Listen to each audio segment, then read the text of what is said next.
At ito na po yung lagay ngayon na dating barangay hall.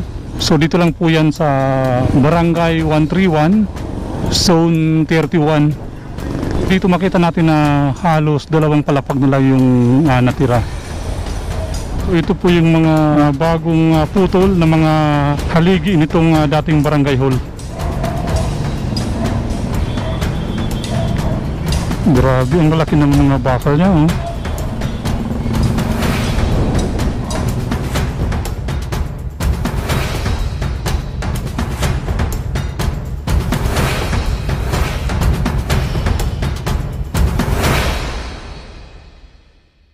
Isang mapagpalang araw sa lahat. Tara at samahan niyo ako muli sa panibago nating update patungkol sa isang barangay hall na milyones ng araw ang halaga ang ipinatayo sa bangketa ng isang di umano'y kongresista. At ito nga pala ay matatagpuan sa Barangay 131, Zone 31 sa Santa Cruz, Manila. Last update nga pala natin sa nasabing barangay hall ay nataon na linggo, kung kaya wala tayong nakita ng mga nagtatrabaho o yung mga nagtitibag. At sa pagkakataong ito ay muli nating pupuntahan at ating aalamin ang sitwasyon ngayon ng nasabing barangay hall.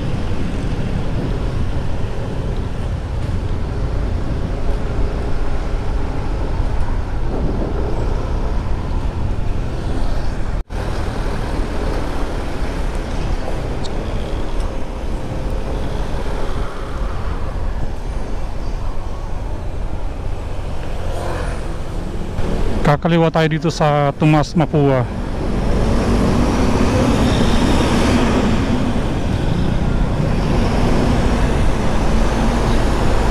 Ito yung Tomas Mapua Street.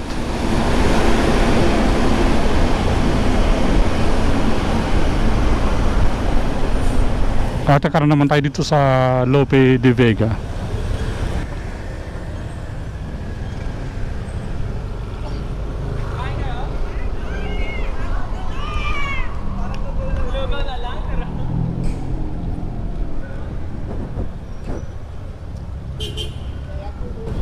Ang ganda niya, no?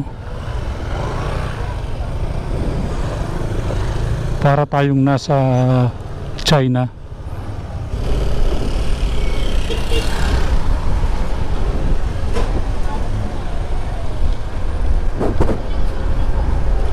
At kakaliwa naman tayo dito sa T. Alonso Street. Okay, at nandito tayo ngayon sa T. Alonso Street. Ngayon na tsempuhan natin na mayroon ditong mga gumagawa dito nga po sa tinitibag nilang barangay hall. At ayan na nga ang sitwasyon ngayon ng nasabing barangay hall. Halos poste na lang yung mga natira. At tuloy-tuloy nga po pala yung ginagawa nilang pagtitibag nitong nasabing barangay hall kahit nga po may klase dito nga po sa Arellano High School. Pero may tabing naman siyang mga trapal. Kaya yung mga debris ay hindi basta-basta papasok dyan po sa classroom. Sa katunayan, ito yung mga pinotol na poste nitong barangay hall. Bali lang palapag po yan. 1, 2, 3. May apat pa po siya, no? May apat pa siya. Pinantayan dyan. Subali apat ng palapag itong nasabing barangay hall. Saka nga pumunta siya dun sa pinakabubong nitong Arellano High School. At ito na po yung lagay ngayon ng dating barangay hall. So dito lang po yan sa Barangay 131, Zone 31.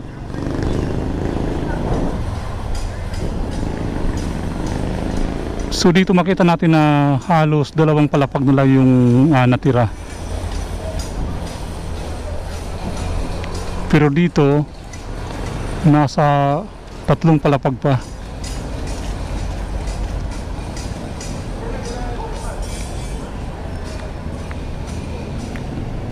So ito po yung mga bagong putol na mga haligi nitong dating barangay hall. Grabe, ang lalaki ng mga bakal niya, oh.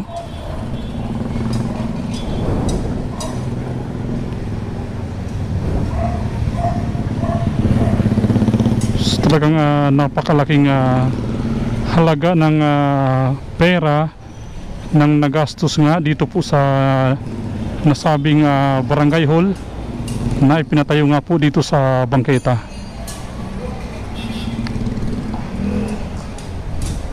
So ayan po yung mga pinutol ng mga haligi nito nga barangay hall.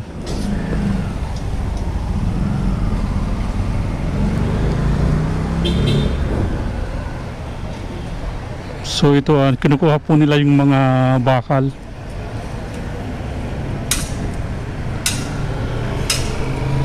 Baka pwede pa yung 4 kilo na lang para kahit o paano mapakinabangan man lang yung mga bakal.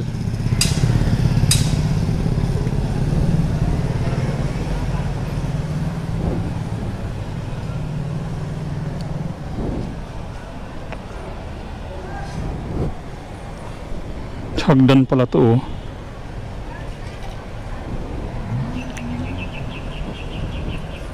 Ito naman tiles.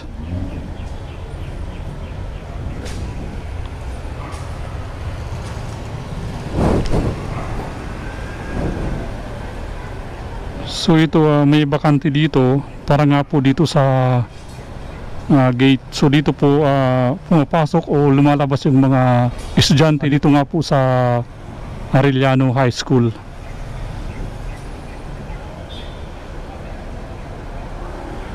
So para po siyang naging isang kuweba kapag nandito na po kayo, kasi madilim to eh nung hindi pa siya ginigiba.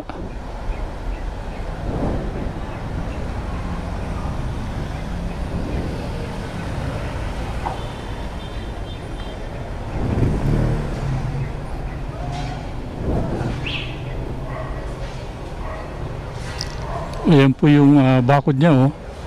Kitang kita na.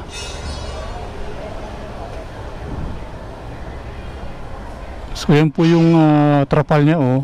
O yung mga tabing kapag ka nga po nagtitibag sila nitong barangay hall.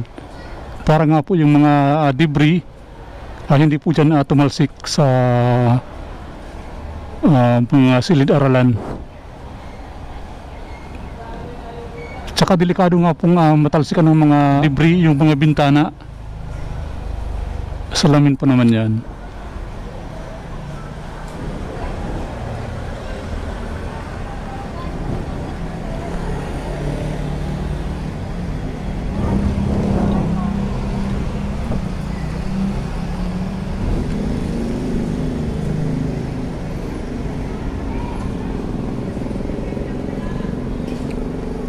Medyo nalinis na dito, nawala na yung mga kapirasong tinibag dito ng mga semento.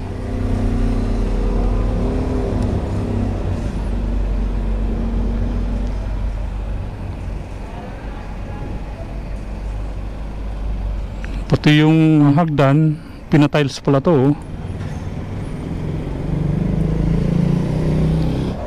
Ayan, itinatabi na nila yung mga nagkalat na mga debris dito nga po sa kalsada. So ayan yung bakal na nakuha nga po dito sa tinibag na barangay hall. Pwede pa siyang ipakilo na lang. Talaga namang aaliwalas itong Arellano High School kapag tuluyan na ngang na-demolish itong nasabing barangay hall. At wala na nga pong magiging sagabal sa pagpasok ng hangin dito nga sa mga classroom nitong eskwelahan. At ayan na yung sitwasyon ngayon ng dating barangay hall na itinayo nga po dito sa bangketa sa kahabaan nitong T. Alonso Street. At hanggang dito lang ang ating update patungkol nga po dito sa ginigiba nilang barangay hall. Hanggang sa muli, maraming salamat sa inyong panonood.